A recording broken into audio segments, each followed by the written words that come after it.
ನಮಸ್ತೆ ಚಿಂತಾಮಣಿ ನ್ಯೂಸ್ ಕನ್ನಡ ವೀಕ್ಷಕರಿಗೆ ಸ್ವಾಗತ. ಚಿಂತಾಮಣಿ ಕೋಲಾರ ಜಿಲ್ಲೆ 2 ಜಿಲ್ಲೆಗಳಿಂದ ಪ್ರಯಾಣಿಕರು ಚಿಂತಾಮಣಿ ನಗರಕ್ಕೆ ಅಧಿಕೃತ ಸಂಖ್ಯೆಯಲ್ಲಿ ಪ್ರಯಾಣಿಸುತ್ತಿದ್ದು, ನಗರದ ಹೃದಯ ಭಾಗದಲ್ಲಿರುವ ಅಂಬೇಡ್ಕರ್ ಭವನ ಮತ್ತು ಗ್ರಂಥಾಲಯ ಹತ್ತಿರ ಮತ್ತು ಭಾರತ್ ಕ್ಲಿನಿಕ್ ಮುಂಭಾಗ ತುಂಬ ಸಾರ್ವಜನಿಕರಿಗೆ ಸರ್ಕಾರದಿಂದ ಶೌಚಾಲಯವಿಲ್ಲದಿರುವ ಕಾರಣ ಸಾರ್ವಜನಿಕರು ಎಲ್ಲೆಂದರಲ್ಲಿ ಮಲಮೂತ್ರ ವಿಸರ್ಜನೆ ಮಾಡುತ್ತಿದ್ದು, ಸಾಂಕ್ರಾಮಿಕ ರೋಗಗಳು ಹರಡುವ ಅವಕಾಶವಿದ್ದು, ದಯವಿಟ್ಟು ಸಂಬಂಧಪಟ್ಟ ಅಧಿಕಾರಿಗಳ ಗಮನಕ್ಕೆ ನಮ್ಮ ನಮಸ್ತೆ ಚಿಂತಾಮಣಿ ನ್ಯೂಸ್ ಕನ್ನಡ ವತಿಯಿಂದ ಮನವಿ. ವರದಿಗಾರರು ಎನ್ ಕೃಷ್ಣಮೂರ್ತಿ.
ನಮಸ್ತೆ ಚಿಂತಾಮಣಿ ನ್ಯೂಸ್ ವತಿಯಿಂದ ಇದು ತುಂಬ ಗಲೀಜಾಗಿದೆ. ಪರಿಸರ ಮಾಲಿನ್ಯ, ಸಾಂಕ್ರಾಮಿಕ ರೋಗಗಳು.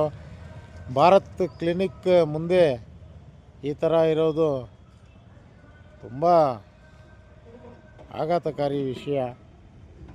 ಮೂರ್ತಿಯವರೇ, ಸ್ಥಳೀಯರು ನೀವು, ಇದರ ಬಗ್ಗೆ ಏನು ಹೇಳ್ತೀರಾ ನೀವು?